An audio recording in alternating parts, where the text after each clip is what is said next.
మీరు ఈ రీల్ చూసే ఉంటారు. సొంత ఇల్లు లేదు తెలుసా ఆడపిల్లలకి. ఇలాంటి వీడియోస్ కింద వచ్చే కామెంట్స్ గురించి మాట్లాడతాను నేను. అబ్బాయిలాగా పుట్టుంటే బాగుండేది అని కామెంట్ చేస్తున్నారు. బతికుండగా నరకం అంటే ఎట్లుంటది తెలుసా మీకు?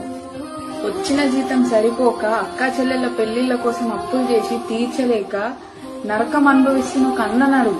డిగ్రీలు పెట్టుకుని జాబులు లేక రోజు నాన్నతోటి తిట్లు పడుతున్న ఒక తమ్మున్నాడు తెలుస్తుంది. ఫ్యామిలీ కోసం ఎంత కష్టమైనా చేసి హార్ట్ అటాక్ వచ్చేంత టెన్షన్ పడుతున్న ఒక తండ్రి నరకం అంటే తెలుస్తుంది. అన్నీ ఉండి అమ్మ కోసం, అక్క కోసం, నాన్న కోసం, తమ్ముడి కోసం అన్ని సాక్రిఫైస్ చేసే ఒక మగ అన్నాడు తెలుస్తుంది.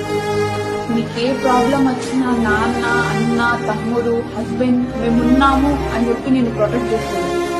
అదే ఒక అబ్బాయికైతే కన్న వాళ్ళే, సొంత వాళ్ళే నీకేంద్ర నువ్వు మొగోడివి అని పట్టించుకోడు. ఎంత బాధున్నా ముఖం మీద నవ్వు పెట్టుకుని తిరుగుతారు చూడు. ఆ నవ్వు వెనకాలన్న ఆ నరకం ఏందో ఆ అబ్బాయిని అడుగు తెలుస్తుంది. నిజానికి స్వేచ్ఛగా ఉంది మనమే, అబ్బాయిలకు ఆ స్వేచ్ఛ లేదు.